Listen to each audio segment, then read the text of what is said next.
The fathers of cinema, Edison in the United States and the Lumiere brothers in France, were very pessimistic about the future of cinema.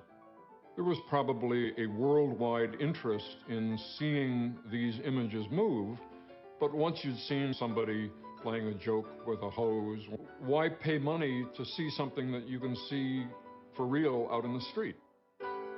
In fact, Auguste Lumiere went as far as to say that cinema was an invention without a future. The Great Train Robbery was Porter's next film. That's when you really begin to see the possibilities. And I'm not saying this because I'm an editor, but the invention of editing is the thing that allowed film to take off. It's the equivalent of the invention of flight. Both human-powered flight and motion picture editing were invented in the same year, and they have similar kinds of effect. I started working on what used to be called the upright moviola, which is a machine, editing machine that looks something like a green sewing machine on legs. I switched to computer editing in the mid-90s. The editor has to be, he's sort of the ombudsman for the audience. As an editor, you only see what is on the screen, not what was going on at the time of shooting. And that's how it's going to look to the audience. I make it a principle not to go on the set, not to see the actors out of costume, not to see anything other than the images that come to me from location. This is the first thing in that I'm standing up, which allows me a considerable amount of freedom of movement, and it also means that I'm sprung.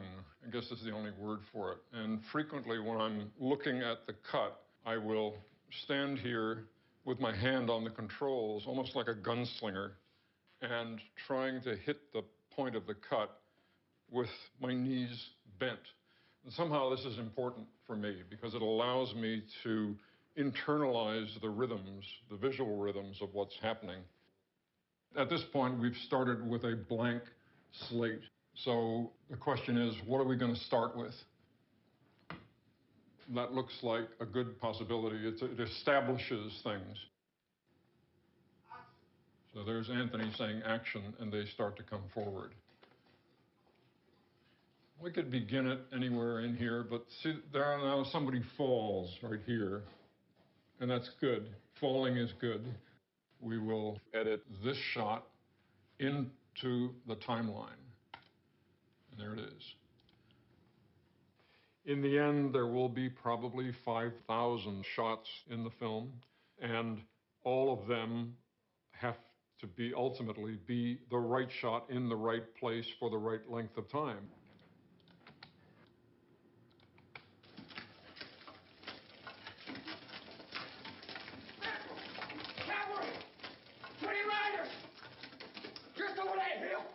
There's a mismatch here, and I'm going to have to determine whether this is a problem or not, because Brown is looking toward camera, but when we cut, he's looking up off to the left.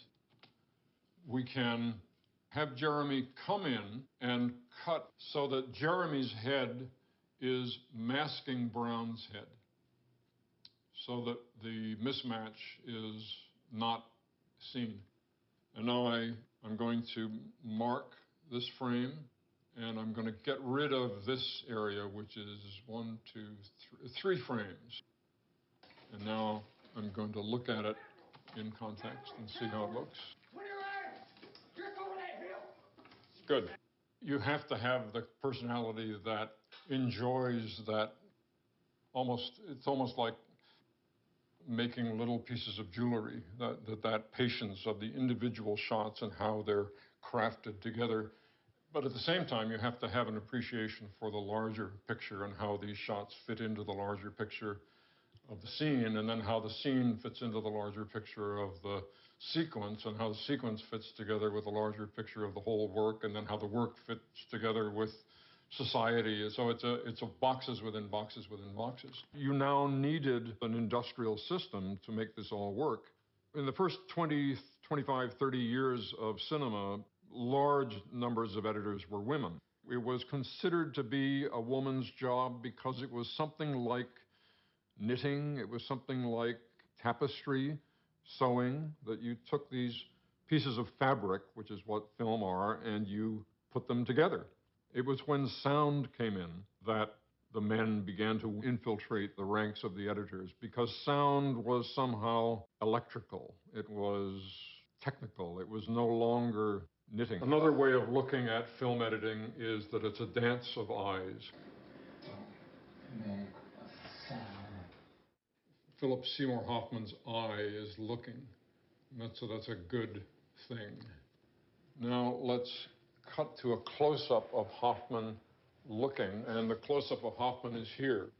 We've never seen this angle before, so the brain has to figure out what it's looking at and maybe why it's looking at it. And to the degree that you hold shots a certain length, you allow a certain train of thoughts to happen. When you cut a shot off, you've also cut off the thinking about that shot. Now, we want to cut to what he sees, because that's how we're going to understand what he's thinking about. Now, there you see him thinking, and then his eye goes down. So we run that at speed. Flinch, point of view, thinking, other co-conspirator. Let's do it now. What? Let's go. Oh, something's up. Let's go. Don't do it. And we go. There's something about film, because of its sensory completeness, the fact that it is sound and image in this powerful fusion, that gets at something very deep within us. One of the things you have to develop as an editor is a very strong intuition about where is their attention. And under most ordinary circumstances, you're carrying that attention around without doing violence to it. It's like a cup that you're full of liquid that you're carrying. I don't want to spill anything. And as a result, people feel the invisibility of what you're doing. I often forget that what he actually does is assemble the film in a technical way, because most of our discussion is about... But a lot of what a director does is what the immune system of the organism does, which is to say, yes, that's good, I will allow this to come into the body. Or, no, that's a different blood type, I don't want that to come in. So they're going up, trying to get away from him before he catches them. Then the cavalry come around the corner. And Vesey, the Philip Seymour Hoffman character, realizes that his only chance now is to yell, and maybe the Northerners will shoot the home guard.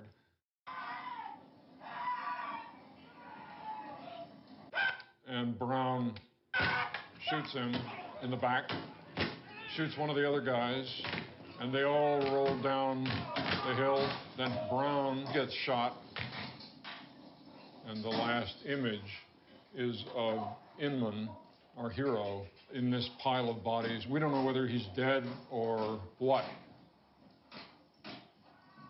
The opening scene of Apocalypse is a good example of what you can achieve editorially that is not based on the original script.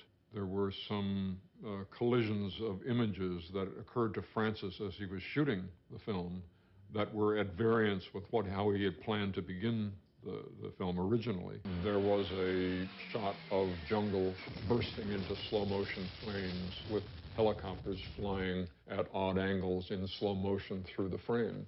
And when Francis saw that shot in dailies, which was, I think, simply done to record this explosion, it wasn't intended to use it in the finished film. But he looked at it and said, that's the film right there. This jungle, flames, helicopters.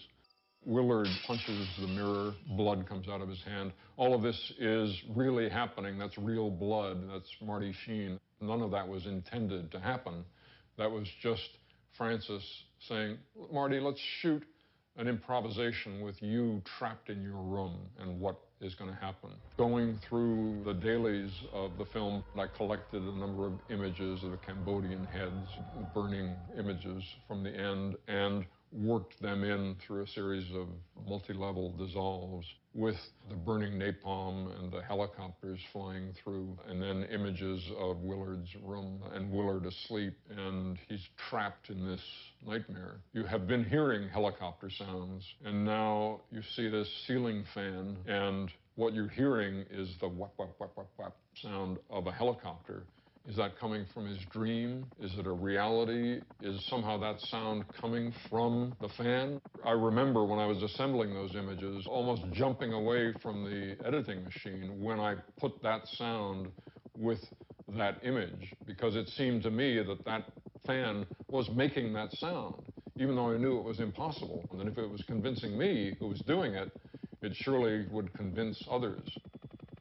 Now they begin to coalesce, and they turn into a real helicopter coming from a fan. No. And then you hear a real helicopter fly over the room. Willard gets up out of bed, goes over to the window, and says, all of that, the narration and the helicopter flying over and the napalm jungle, is concocted into something that is a powerful beginning to a film, not only powerful in and of itself, but powerful in the way that it sets the stage for the journey that this particular film is going to take.